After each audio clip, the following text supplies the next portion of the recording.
ఓ పిచ్చుక కొత్త గూడు కట్టుకోవడానికి అడవిలో తిరుగుతూ ఓ వాగు పక్కనే ఉన్న చెట్టు దగ్గరికి వెళ్ళి నేను నీ పైన గూడు కట్టుకోవచ్చా అని అడుగుతుంది. అందుకు ఆ చెట్టు లేదు, కుదరదు, ఇంకేదైనా చెట్టు వెతుక్కో అని సమాధానం ఇస్తుంది. అందుకు ఆ పిచ్చుక నా పిల్లలు ఎగరడం నేర్చుకునే వరకే గూడు కట్టుకుంటా, ఆ తర్వాత వేరే చెట్టు చూసుకుంటా, దయచేసి అందాక కాదనొద్దని ప్రాధేయపడుతుంది.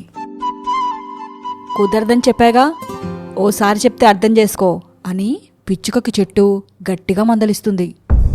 పిచ్చుక నిరాశతో ఆ వాగుకి అవతల వైపున చెట్టు దగ్గరికి వెళ్ళి నీ మీద గూడు కట్టుకోవచ్చా అని బతిలాడుకుంటుంది. అందుకు ఆ చెట్టు అంతకంటే భాగ్యమా, సంతోషంగా కట్టుకో అని అంటుంది. పిచ్చుక ఆ చెట్టుపైన గూడు కట్టుకొని సంతోషంగా ఉంటున్న కొన్ని రోజులకే ఓ రోజు భయంకరమైన గాలి దుమారంతో పెద్ద వర్షం వచ్చి మొదట్లో పిచ్చుక గూడు కట్టుకుందాం అనుకున్న చెట్టు వేర్లతో సహా ఊడి వాగులో పడిపోతుంది. ఎదురు చెట్టు మీదున్న పిచ్చుక ఇంకా దాని పిల్లలు అది చూసి మేము నీ పైన గూడు కట్టుకుంటా ఉంటే వద్దన్నావు, ఇప్పుడు చూసావుగా నీ పరిస్థితి అని హేళన చేస్తారు.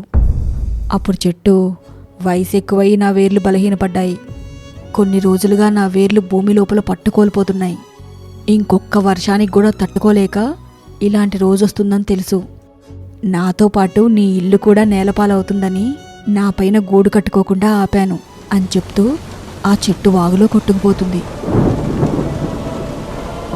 ఈ కథలోలాగా మన నిజ జీవితంలో కూడా మనం ఇతరులని సహాయం కోరినప్పుడు కొంతమంది చేస్తారు, కొంతమంది చేయరు.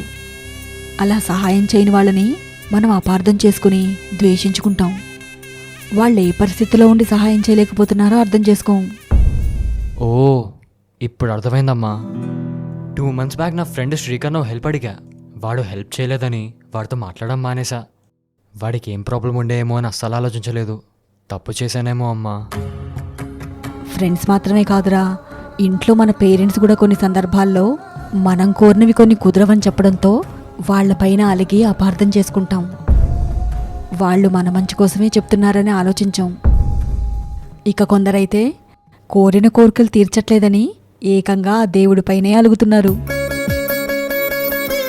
మనకేమివ్వాలో ఏమివ్వకూడదోనని మన తల్లిదండ్రులు ఇంకా దేవుడి కంటే ఎక్కువ ఎవరికి తెలుసు చెప్పు? నిజమే అమ్మా, నువ్వు చెప్పింది నిజమే. ఇక నుంచి మా అన్ని మంచి చెడు మీ పైన వదిలేస్తాం.